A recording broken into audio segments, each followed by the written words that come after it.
Marlene Warren lived in Florida at the time of the events. She had been married to Michael Warren since 1972, but had been married previously and had a son from this previous marriage named Joseph Aarons, 21 at the time. The family lived in a luxury multi-bedroom home in a Palm Beach condo. It is known that in the last few months before the crime, Marlene and Michael were not getting along very well. Marlene, however, feared a divorce as most of the assets were in her husband's name, while Michael was not at all fond of the idea of facing the entire legal process of separation. On May 26, 1990, Marlene, her son Joseph, and some of his friends were having breakfast when they heard the doorbell ring. Marlene then went to enter the door while her son watched. Outside, there was a person dressed as a clown, with a red nose, orange wig, and a smile painted on their face in a way that it was impossible to identify who it was.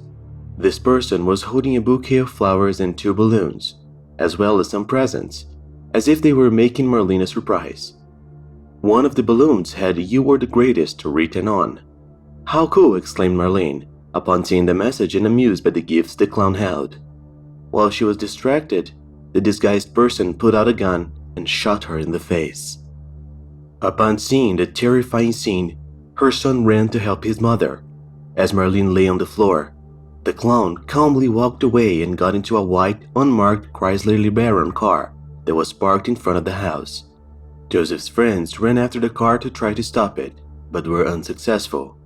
Meanwhile, one of the neighbors who witnessed the crime quickly called 911 for help. Marlene was rushed to the hospital. She was hospitalized for 2 days, but she succumbed to her injuries and died. Police didn't know where to begin investigations, given the scarcity of evidence.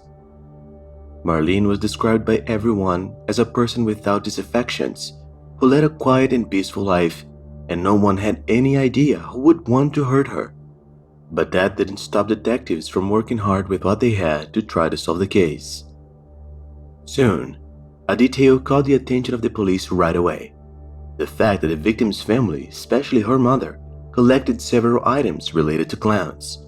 Things like paintings, clothes, and other types of decoration, all clown-themed.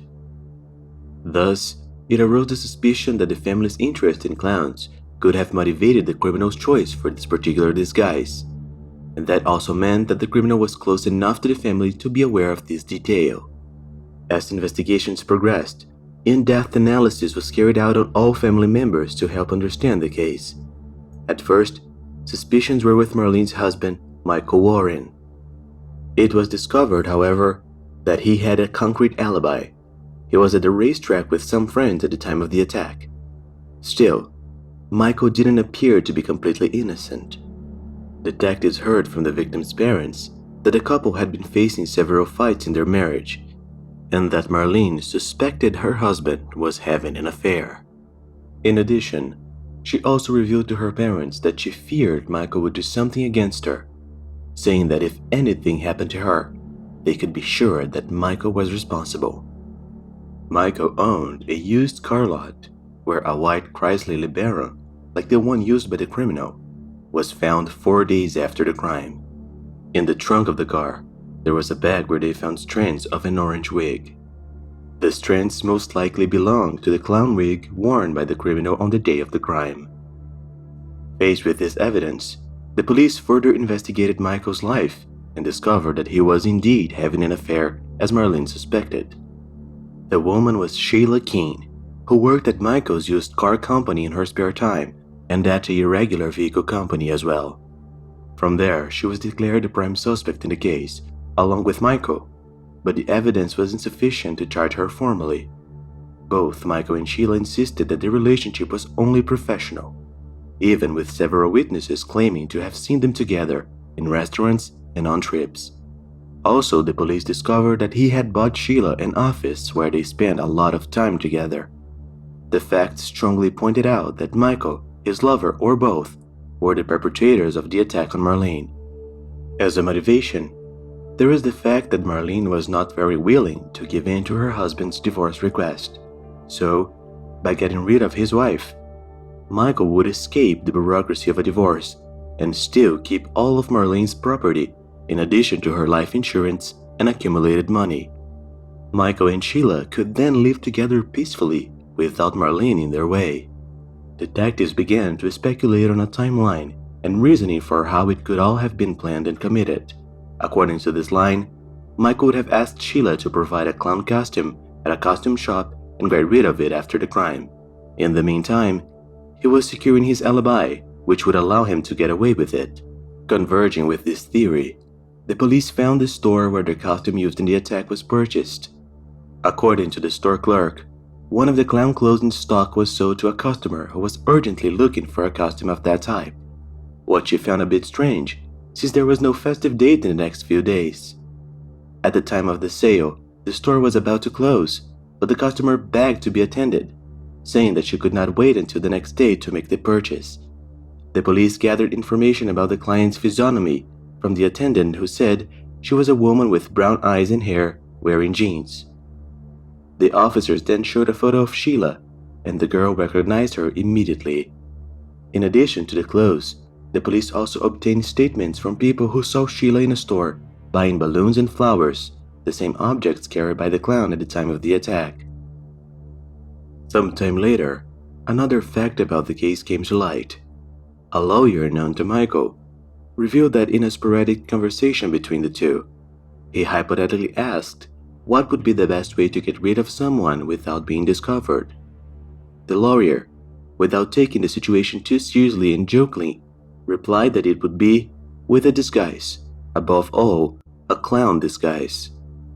Despite all this evidence, it was merely circumstantial, and there was no physical evidence to definitely prove Michael and Sheila's guilt. At that time, the technology was not yet advanced enough to perform laboratory analysis that would help in solving the case. Faced with this scenario, the case ended up being shelved for lack of evidence and remained that way for several years.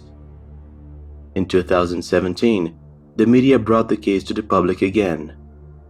This is thanks to a group of independent journalists who started investigating the case out of curiosity and discovered that Michael and Sheila got married in 2002 and went on to run a restaurant together in the state of Tennessee. Sheila started going by the name Debbie and changed some of her visual features like her hair. Michael went on to use his nickname Mike as his primary name. The press findings returned to the case to the police interest. Detectives then decided to reopen the case and now with new technology, analyzed the wig's fibers found in the car. The analysis showed the presence of DNA in the fibers, which when compared was compatible with Sheila's DNA. After that, 27 years later, she was formally charged with what she did to Marlene. On September 26, 2017, Sheila Keene was arrested at age 54 in the state of Virginia. She was sent to Florida where she faced all charges against her. According to the police, she remained indifferent, even knowing the consequences, and still smiled at the photo police. The prosecution, along with Marlene's family, called for capital punishment, but it is likely that she will be sentenced to life in prison. David Ehrenberg, state attorney, stated that the potential penalty in this case is life imprisonment and potentially capital punishment. Meanwhile, the defense asked that she be released, claiming that the evidence is insufficient for her conviction. Her attorney, Wayne Austin, says she hopes to have her day in court so she can clear things up. In testimony, a neighbor of the couple named Rocky Blevins said that Sheila is a great person and that the arrest must have been a mistake. In January 2021, Sheila and her lawyers filed a motion to set the conditions for a pre-trial release, claiming she is innocent. In the document, attorney Greg Rosenfield says there is no credible physical or testimonial evidence that she committed the attack. Still, against the evidence presented by prosecution, the defense stated that the witnesses to the crime described the clown as being a man of about 1.80 meters in height. Lawyers also requested that she be placed under house arrest with bail set at $50,000. They said it posed no danger to people and showed no signs of escape. Marlene Warren's parents said they were happy that Sheila Keene was finally captured. At the time, her mother said that it is being difficult as the trial is causing her to bring back all the memories of what happened, which makes her cry constantly. Michael Warren was never been formally charged and goes on with his life as if nothing had happened. The trial has not yet been held. It has been postponed several times due to the pandemic. The prosecution is already considering dropping the request for capital punishment, focusing only on life imprisonment. As soon as I have new information about the case, I'll bring here for you.